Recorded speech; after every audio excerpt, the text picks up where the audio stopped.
everyone. Welcome to Constant Companion Podcast. I am your host, Connor Orr. Unfortunately, Dallas is not with us this week. He is actually currently taking a midterm assessment, so our prayers, of course, are with him. But what we do have in lieu of him is a special guest on our end. Joe Vickrey is here with us today. Hey, how's it going? Pretty good. For those of you who don't know Joe, the funny story about me and Joe, we actually served in the same mission. I know we've talked about this kind of stuff in the past, but Joe, he's definitely he's a talented fellow. He's got his own band. How long has your band been together now? We've been together a whopping 2 months or so. And what's their name? Magic Child and the Glass Regime. So it's a really long name, but I was gonna say I gotta ask where that one comes from. Band name stories are always the best ones. Right. So we went through about 1,000 of the most obnoxious names ever, and our bassist was so set on Magic Child, and the rest of us were like, eh. And I was like, let's be the Glass Regime. It sounds cool. It could be, about how everything today needs to be fragile for people, and none of us could settle on something, so we put them both together, and then we were all just equally unhappy with it. So that's how we keep it together. That's awesome. It's not that we're happy. I feel like that speaks on so many levels as to what a band actually is, though. You know what I mean? Yeah. What's funny about that is me and my friends, I think everybody does this, where you and your friends sit around and you kind of imagine what it would be like if you actually had a band, and you kind of reminisce and you're like, yeah, well, I'd probably be like the lead guitar singer because, I'm probably the most talented. Or you'll have somebody else who's set on drums like I was, but I wasn't beefy enough to do it. But anyhow, then you get to the point where you're so convinced in your head you're already a rock band that you actually start throwing around names. And it has to be something cool. And so ours at the time was Passover Bounce House Celebration. I love that. Oh my god. And we were all up for it. I'll take that from you right now. And so we ended up compiling, I'd have to see if I could find it somewhere. We compiled an entire list of band names over the years. And one of the ones we really were into was we went to we were at the temple one day, and there was this basket for when you're like shedding like your garments and stuff. You know how you put on like those slippers? The footlets is what they call them. There's this basket called Soiled Footlets, and we're like, dude, that is such a great band name, the Soiled Footlets. So I don't know, we've played around with quite a few names. In my head, I feel like coming up with the band idea is almost more fun than actually having to come up with anything else. Other than the song names. The song names are great too. Yeah. So definitely, I mean, half the time that is the most fun part, because then you work with other people who are completely insane just like you because you're in a band, and then decisions get made. How was it that you guys met? So my wife is the singer, and I used to play back in high school. We were in jazz band and art class together. That's how we met. Dude, jazz band. That's what I'm talking about. Back to the roots. The roots. And so we played in a few bands together. I tried to convince her to play keyboard in just a rock band I had going. Interesting name too, Pawn Shop. Dude, I like it. I know, I did too, but Jenna hated it, my wife. She was like, I just hate the name. Pawn Shop. What was funny is like 2 months ago, like I had completely forgot about this band because they were together for 3 months at most. And someone comes up to me, we're outside the DMV, he's like, dude, Pawn Shop. Are you guys still together? I was like, oh no, I guess we're not. He recognized you from Pawn Shop, man. It was the oddest thing. Not to be confused with Pawn Stars. Exactly. But if they hadn't coined that as a TV show, that would have been a great name too. Yes. I like that one. And anyway, so I guess to get back to your question, my wife and I, we got married about 3 or 4 months ago now. And before we moved, we lived in Oregon right before we got married. And when we moved up to Utah, I got lost in my own head. Okay, before we moved to Utah, we decided to make a demo of a song. I had this song I wanted to do, and I was like, well, if I was going to try to find a band in Utah, I needed something. So I was like, would you sing on it? And it turns out she has this amazing voice. And no one's heard her sing until like just recently. But, we were all super ecstatic to hear it. And the song turned out really freaking good. It was recorded in an attic and a garage. Just like any proper band should be. Exactly. Yeah, you gotta know your roots. So that's how we started, and we found this bassist, and he's the weirdest dude. Like, I love him. Robbie's a cool guy, but he's the weirdest guy ever. He's like, I've been playing drums for a decade now, and I'm just kind of bored with it. So I went out. I wanted to get into bass. So I bought a $2,000 bass, and I'm just rolling. $2,000 bass, man. Yeah, like, I don't even have a $2,000 instrument. I've done soundtracks. I've done albums. I've done studio work. I don't got all that 10 years of drums, man, and now he saved up for that bass that he doesn't even know how to play. Yeah, so it's so funny, though, because he's got, like, the musical background. He's a dedicated dude. And Jen and I had just heard 10,000 of the crappiest musicians of Provo, Utah. Really? Like, if they hear this podcast, I hope they know they're the worst of the worst. Like, some dude showed up, he's like, I've been playing bass 6 years, man. And he couldn't play in time. He couldn't know anything. I'm like, E flat. He's like, what? Oh, how about sixth fret on the A string? He's like, A string. I just groove. Mm-hmm. You can groove on out. He moves with the motion of the ocean, dude. Now that's my thing. So you guys actually went out and like recruited members. We did. That was our auditions. Yeah, so we found our bassist and drummer through. I don't know if I mentioned I'm the guitarist, but I am. So, and we found our drummer the same way. She's just like super chill person, and she's the only drummer I've ever played with that practices. So it's like, oh my goodness, that's amazing. It is. One I mean, that's an act of God itself. So you guys have.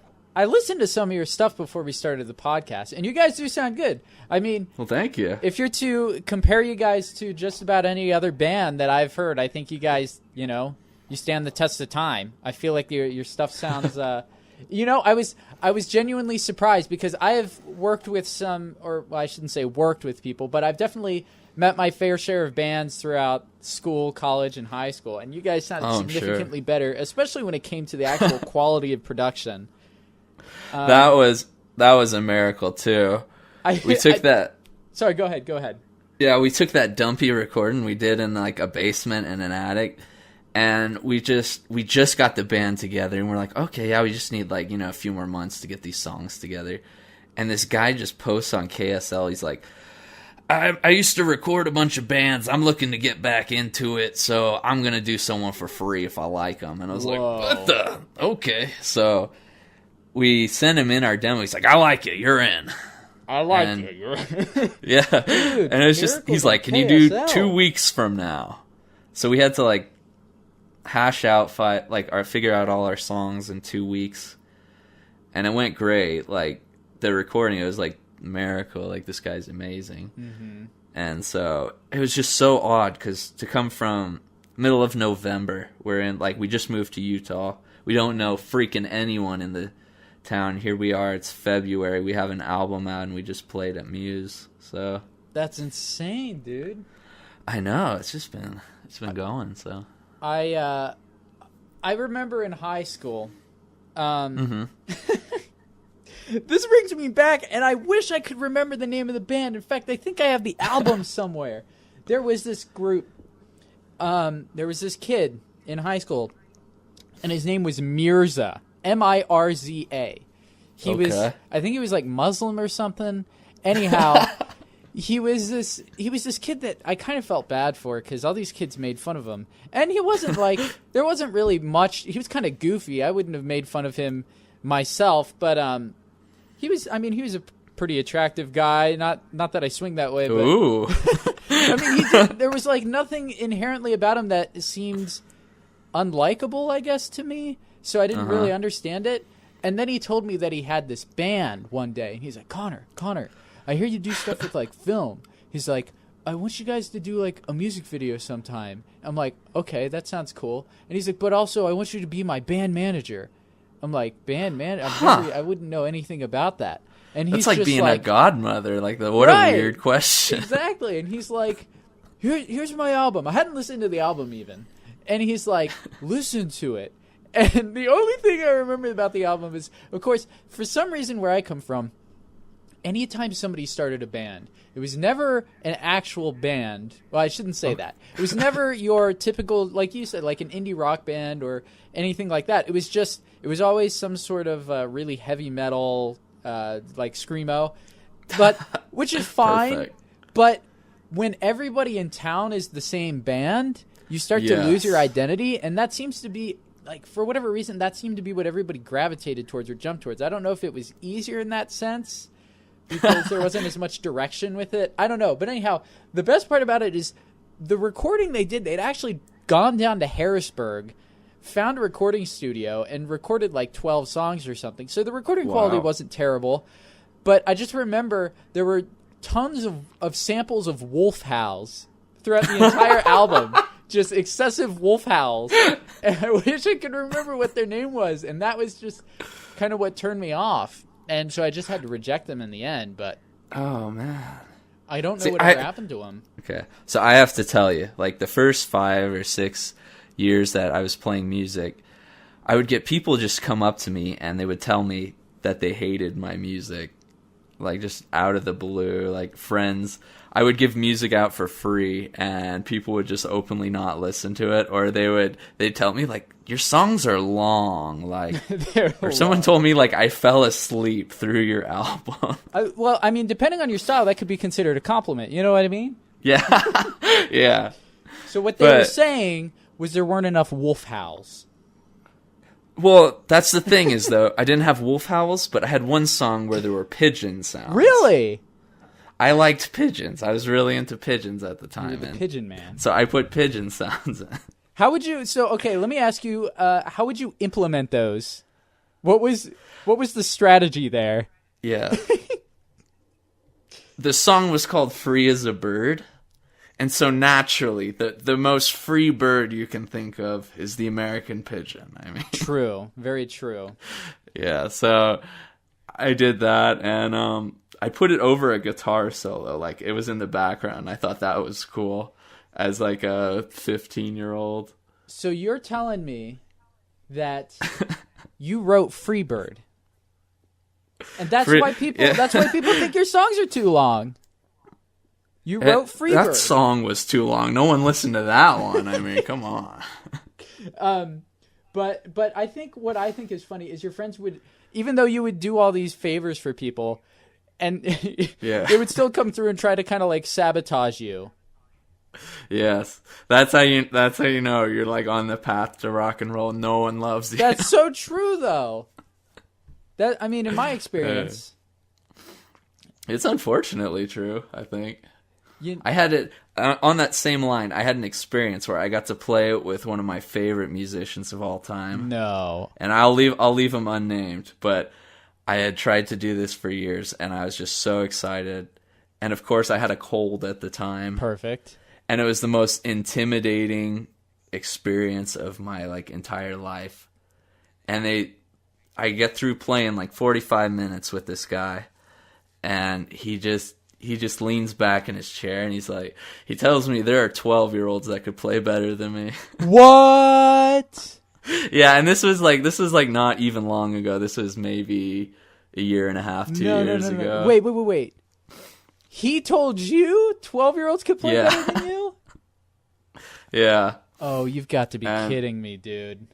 And so it was just like this ultimate heart-shattering moment where you like hate the entire universe, and then after that you're stuck in San Francisco gridlock traffic during the day. Oh yeah, dude. Talk about infuriating. It was like you're like forsaken. Oh, and by the rock gods. It was just like the rock gods just like took a leak on me. But then I just like everything after that, I was like, I give up. I'm doing this for me. Everyone else can hate it. Like, I don't care. And so I was like, I'm just going to keep playing. I'm going to keep practicing. Going to keep doing it. Yeah. And then it was just the strangest thing because we played this show last Saturday. And so I'm used to the rejection thing by now. But, like, we're playing this show, and it's, like, all these songs that, like, my wife and I have written. And the crowd was really into it, which was shocking. That's awesome. And then there's this guy. I'm on the far right side of the stage. Right. And there's this guy who's, like, closest to the stage, just, like, right in front of me. And I'm, like, just looking down, and occasionally I look up, and he's just got the biggest grin on his face. And it was, like, uncomfortable. Like, I was like, what do I do with you? Mm-hmm. I was, like, just trying to avoid eye contact. But it was, like... And he came up to me after, and he's like, you guys are sick. It's like, oh, really? Okay. That's awesome. I'll think about... Yeah. And so that guy pulled through and that's the thing. Me. You know, even if it's one fan, that's what's great. The thing about... in my experience of gaining fans, is it's no easy task at first. I think it's so gaining true. that following is so hard. And the thing is, I don't have any experience with music, but trying to gain a following on, say, social media or YouTube or even with this podcast. Exactly, this podcast. Yeah. It's nice to get that one person, even though you know you care more about what your work and what you put into it more than anybody else. When you have just one person who comes out and says, I appreciate what you do, that was pretty good, it's just like, it just tugs on your heartstrings in a good way. It makes it all worth it. You're like, I'm glad I did that for just that one person to make their day or to make them have a good time. Especially when somebody like you, who's had so much, rejection in the past and people telling you otherwise, to have that experience, I feel like would be so much more fulfilling. I just didn't know how to process it. I was like, oh, okay. Okay. It was like, cool. Well, I gotta say, like I said, I was pretty impressed with what I had heard, and I've always been interested in music. I feel like I'm very inept with understanding the intricacies of it, and I feel like everything is so subjective. I mean, really, any medium is, but especially when it comes to music, there's so many different tastes and styles out there. It can be hard to establish yourself or identify yourself from different groups if you're not radical with how you go about it. Right. So what? Hey, wait, just real quick. Go for it. I gotta charge my phone. I gotta plug it in. That's like, you're crap. fine. You're fine. I'll hold down the line.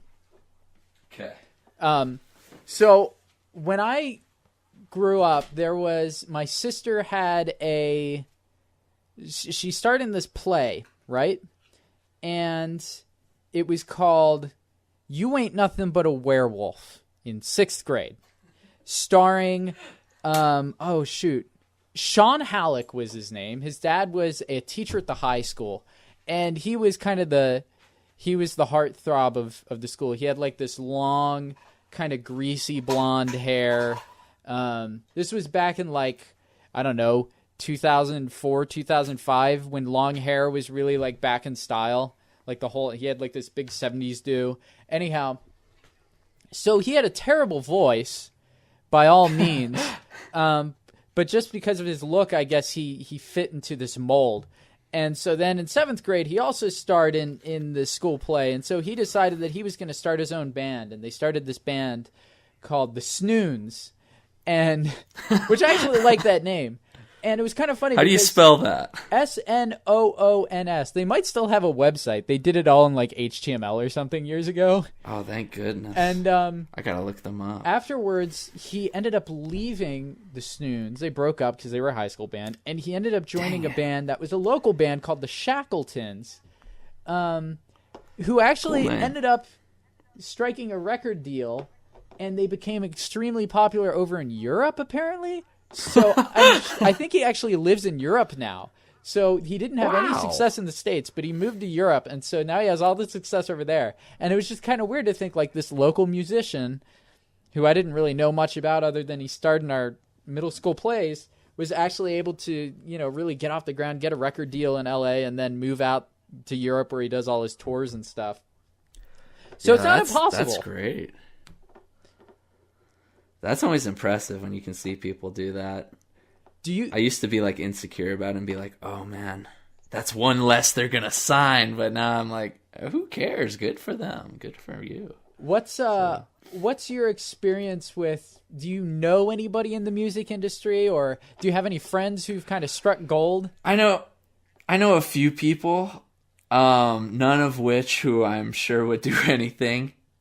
I used to play sessions for a guy who had some band in the 80s or in the 70s maybe. They had a few hits, but it was like down in New Orleans. Oh, really? Yeah, and I used to play in this guy's studio. And I remember like it would just be like his studio was half built, and it was I'm going to bring this up just cuz like before they put the insulation in the walls, it was just a shack. Uh-huh. It was this big farm, and when you recorded, you could hear the birds outside through the microphone. Pigeons, freeze birds. So there were all these birds on the recording. It's just... That's awesome. One with nature. It's part of the soundtrack. Yeah. It's part of the feel. Yes, absolutely.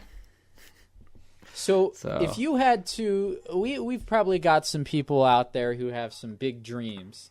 What would be your advice to some kid who's... Well, actually, I have a better idea. We're going to jump right into a segment. We have... So we do this segment. If you listen weekly, you might be familiar with it. If you haven't, I'll let you know what it is. We answer Yahoo... Well, we go on to Yahoo Answers, and we answer questions. These are people who are looking for answers to their deepest held questions. And so, of course, they go to the internet to express themselves, hoping that somebody might actually be nice to them. A lot of times they get torn apart, but we're here to mend their hearts and to give them the best advice we can. Since we have Joe Vickrey with us today, we feel like he would be the most qualified out of us to answer these questions. All of these have to do with music. They have to do with questions that they have about what they should do with their future. And the first one I'm going to read is not assigned to anybody's name. It must be anonymous. It says, starting a band at 13. He says, hi, I'm 13 years old, and I've always wanted to start a band for years. The problem is, I'm not sure where to start. I'm afraid if I put up flyers or talk around school, I'll get made fun of. Any advice? Also, do you think it's okay to want to start a rock band, even if you're not the singer? I'm not great at guitar. If you just want to be the singer. I'm not great at guitar. Also, do you think people will really like the band? The lead singer needs to be hot. What the...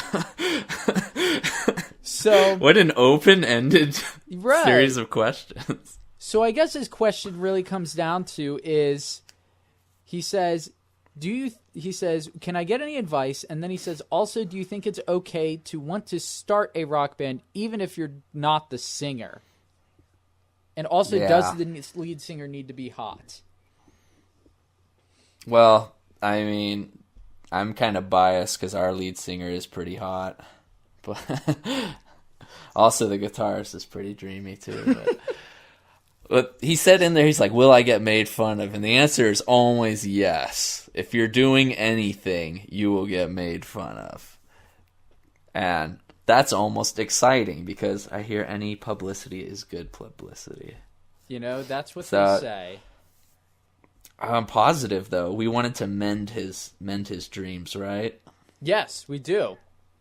Okay, then we tell him that he will gain this generation. I mean, people just like him are looking for something like that.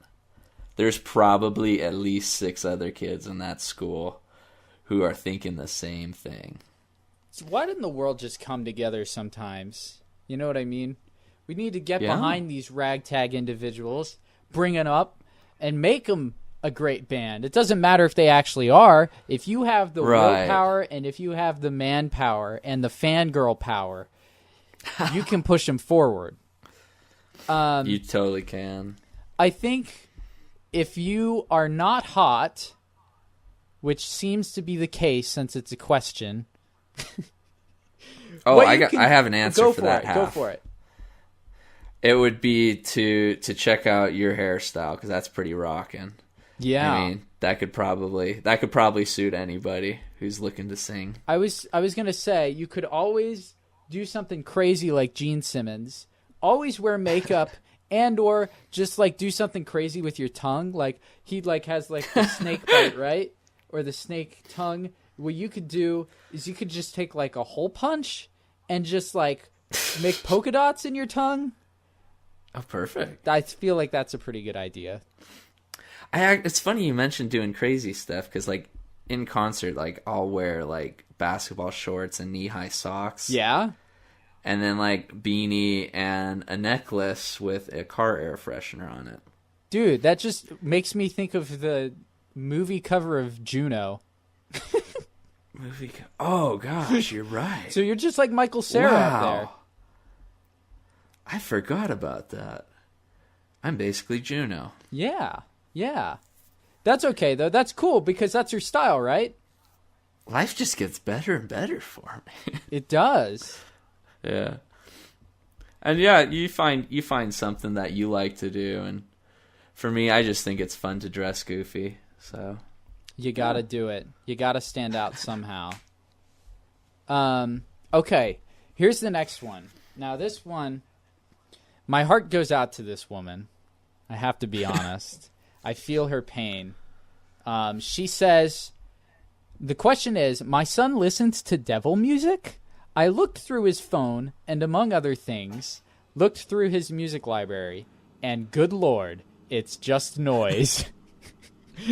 Not even music, it scares me. I pray that God will forgive me, but I had to search these horrid things on the web to find the music. The top three listed are these. I'm not going to go through all three. The very first one is actually a pretty decent song.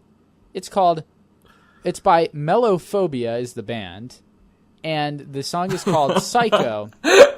And I love it. The logo for their band is a panda bear smoking a pipe with a suit on. So I don't know how much closer to the devil you can get. I would say, he also says, okay, now here's the real question. This is the catch. She asks, how can I save him from the clenches of the devil? He's only 14. He's only... And the best part is, I think she means to say clutches. She says clenches? The clenches of the devil? That's brilliant. I mean, you can't write that. And here's the thing. The people who tried to answer her, they were unsuccessful. I think they were too intimidated. When they opened up those YouTube tabs, they almost ran away in fear because the only answer we have is from Isaiah. I'm thinking this is Isaiah from the Bible. He says, this music scares me. It was rated best answer. We gotta give this lady a solid answer on how to save her son from the devil. Oh, man. Okay. Let's see. I feel, if there's anything I've learned over the past few years, it's how to combat the devil.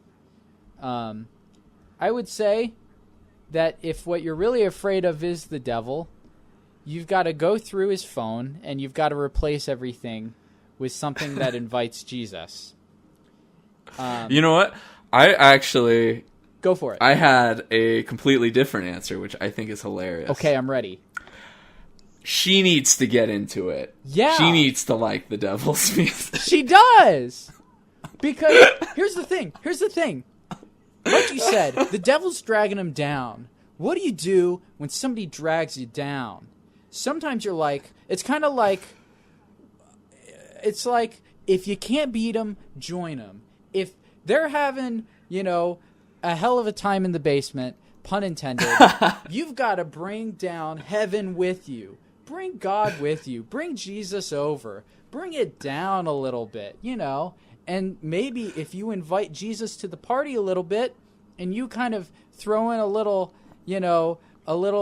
scripture here and there, and he hears that, and you're dancing around with him, maybe he's going to be like, wow, Mom, Jesus actually is cool. And maybe he'll start to gravitate more towards you and be open to your suggestions for music next time. Well, I was going to say, because like anything parents do immediately becomes uncool. That's so true. How could I be so naive?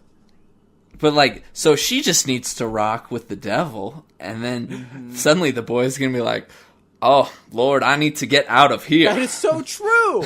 That is so true. Weed him out. Weed him out. Yeah. Because you already have fulfilled your duty as a mother, right? We're concerned about his future. We're not concerned about her future. She's already done a lot of good stuff. You may as well just go down in flames because we need to save your son. Absolutely. That's such a great idea. I love it. When I was on my mission, my dad's not a member of the church, but I'd send him like a picture of like this like 10-year-old girl that got baptized in our area. And he's like, good job. 1 kiddo's worth 5 fogies. That's awesome. That's the kind of mindset you need. Exactly. So here we go. This one is really important. This one, okay. I don't have a date posted, but timeless. I feel like Elder or Joe, you're gonna know how to answer this better than me. The question is One Direction breaking up?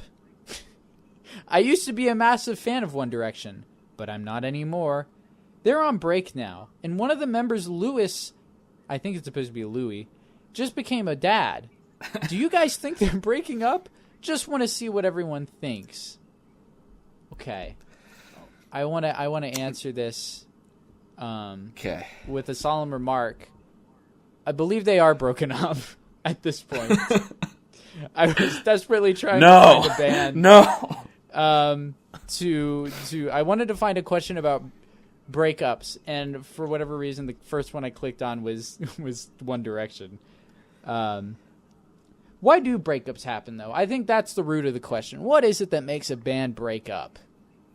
It's egos, man. Because you get, like, you bring in a song, and you're like, it's a straight rock song. And then the drummer's like, I'm going to play it Latin. And then you're like, no. And then you argue. And then you're like, I don't have to do this. I'm the greatest thing that's ever happened to life. And then, yeah.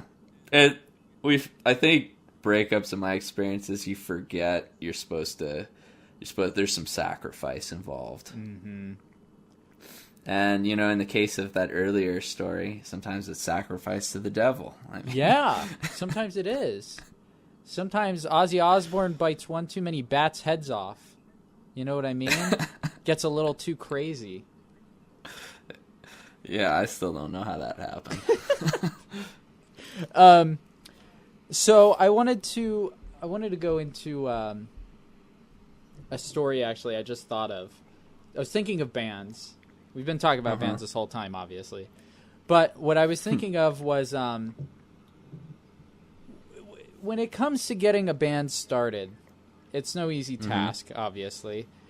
Usually you have to come from some sort of musical background if you even want to entertain the idea of joining a band.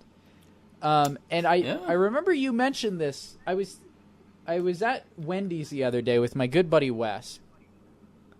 And I was getting a 4 for $4, which, by the way, includes chicken nuggets, a cheeseburger with a son of Baconator, I think that's what it is, fries, and a Frosty and/or a drink, your choice.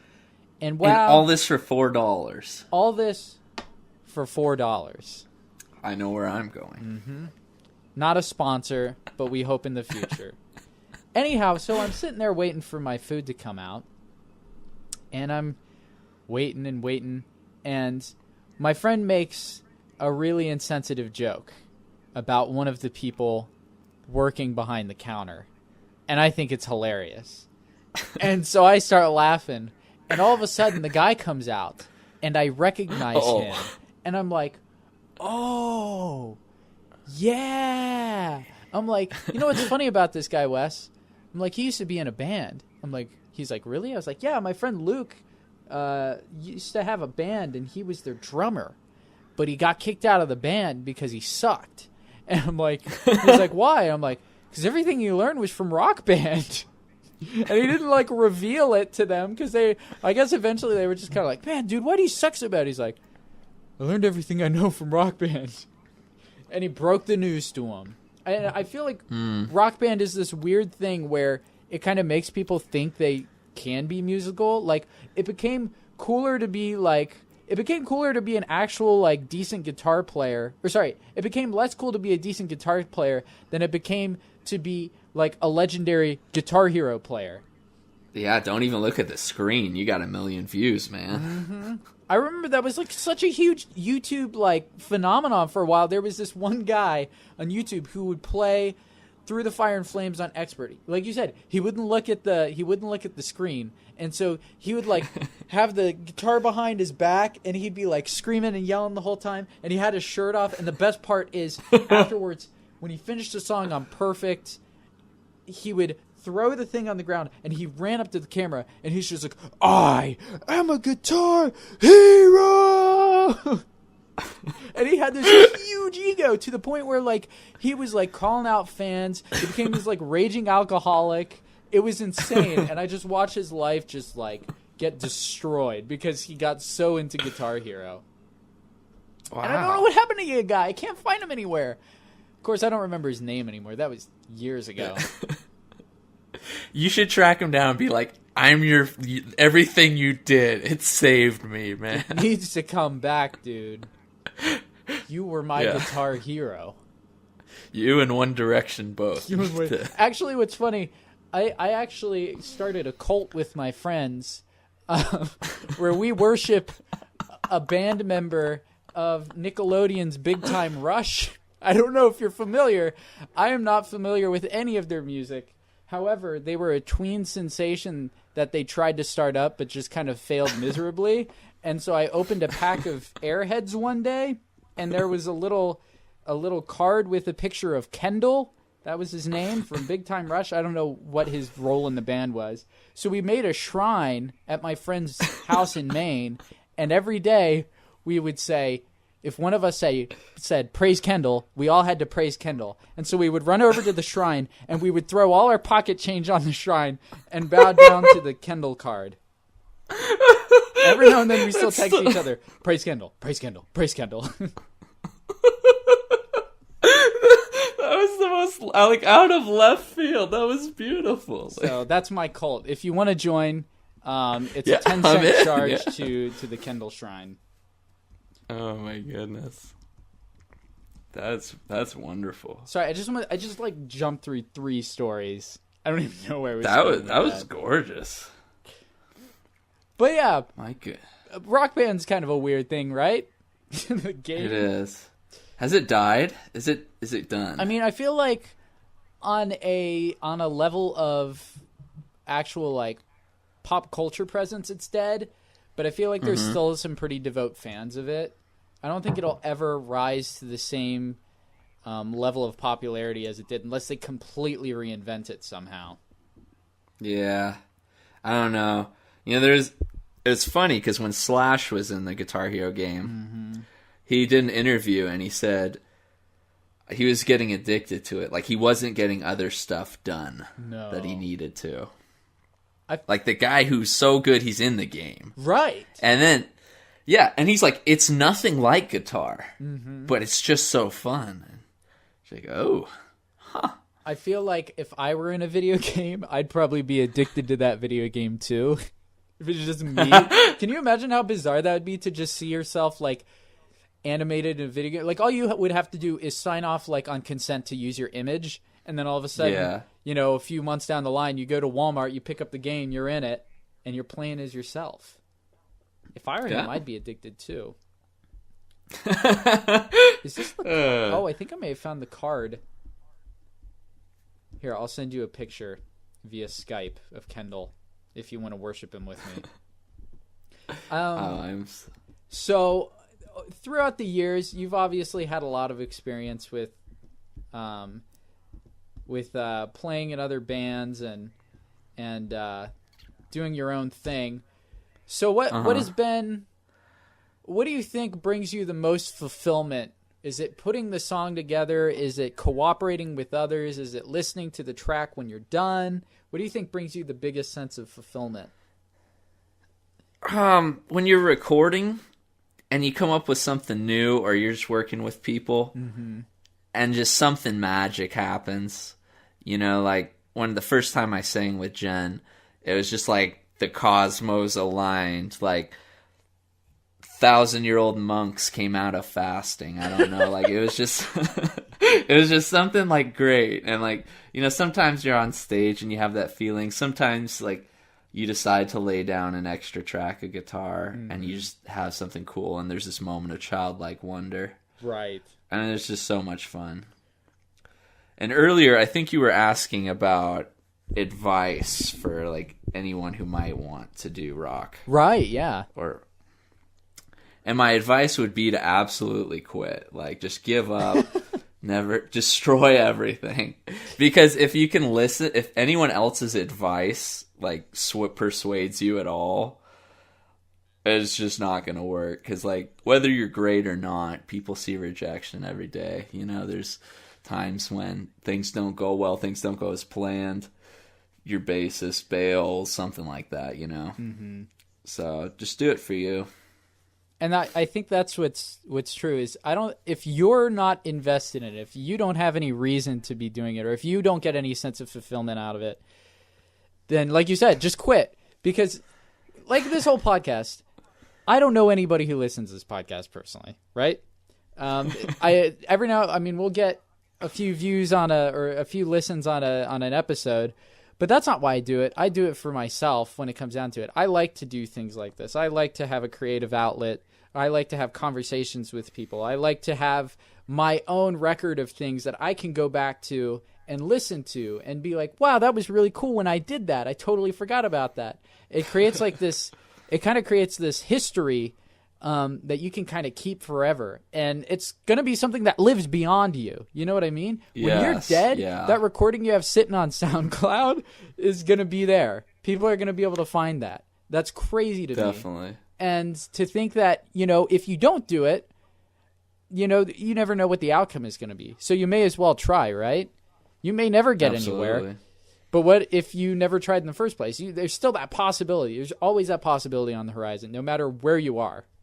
Unless you're in prison, maybe. Yeah. But you could probably still somehow manage to get some sort of like crazy like Facebook live feed going if you sneak a few cameras in there, and you can probably broadcast to at least 2 of your friends.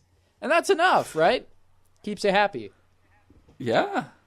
I do have to say, though, like when you put out the animation of you and Dallas, it was the Halloween story. Right. Of Dallas with the BB gun. Yes. I had just like come home from work and I just like plopped on the couch. I was tired.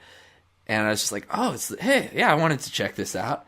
And I just sat and I just like died and laughed, or like I was just howling. Like it was brilliant, like the BB gun. Right. I feel like I feel like my sense of humor, I love to express it in different ways. And this podcast has really been like a really cool outlet for me and Dallas. Because I always think about Dallas is when I met him, I thought it was so funny because the stories, it wasn't even necessarily the content of the stories as much as it was the storytelling element.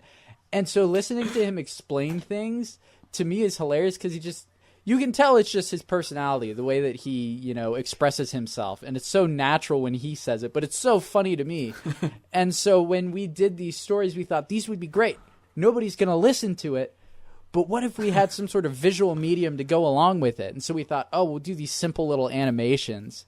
And so I think we've only done 3 at this point. It takes some time just to do the little animations, but it's something that kind of like combines my interests where like I can combine a little bit of filmmaking with the podcast, and I can create this little animated story. And I think it's great because I think we can highlight great parts or great stories and make them something that people would actually sit down and watch, like you. And so yeah, it makes me happy to hear that people get the same sort of sense of enjoyment out of it that we do when we actually sit there and tell the stories or record it. Yeah. And it's thank you so much for having me on today. It was an absolute pleasure. Yeah, no problem. We definitely enjoyed it. For those guys who want to check out Joe, why don't do you have any shout outs or links or anything you want to share? Yeah, the band is called Magic Child and the Glass Regime. We have an album up on bandcamp.com. If you go to our Facebook page, you can find it. It's totally free. Like, pay something if you want, but really we just want everyone to have the album, to have the music, share it with your friends, leave nasty comments. We love it all. So we accept it all. And you better watch Constant Companion. Yeah, you guys better listen to the podcast, assuming you aren't already. Yeah. So, just for information for next week, I'm so happy that we actually had a guest today. It was an honor to sit here with you, to have a conversation, to just kind of shoot the breeze and talk about music. Next week, though, this was a blast. We actually do have another musical guest coming on.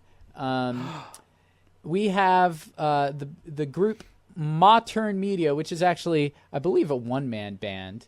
Wow. And they have an album called Poop. I think it's called Poop, Pee, and Other Bathroom Sounds or something like that. And they have a side band called the Toilet Bowl Cleaners, and they just sing about poop and pee. And this guy's made like over 1,000 songs in his lifetime of just stupid things. And he's great. He's a nice guy. He has a ton of followers on social media and everything. I believe he's from Massachusetts. But he's going to be on next week. Dallas, it was his dream to hear from and here you go. This is for all those wannabe future musicians, or I shouldn't say wannabe, but all those who want to have a real future, a successful future. It doesn't matter what you do. This guy does songs that are really simple. And one day, Dallas was on SoundCloud, and he was looking for something to listen to. And so he just looked up Poop, I think. And he came up with their song. And he loved it so much just from finding this one guy's song on SoundCloud, that he wanted me to book him on the podcast right afterwards. And lo and behold, we did. Not that we have this broad reach, but think of other people who could stumble upon your stuff and be like, we need to get in contact with these people right now. So it's always a possibility. Life is magical like that. It really is. It really is. So look forward to that next week. Modern Media is coming on. Thanks, everybody. You can subscribe to us, of course, on iTunes if you want to. We are also on YouTube if you want to check us out. You can follow us on Facebook, Twitter. I think you know the drill at this point. So thanks again for coming on, Joe. We really appreciate thank you taking the time to talk with us. We appreciate everything you do.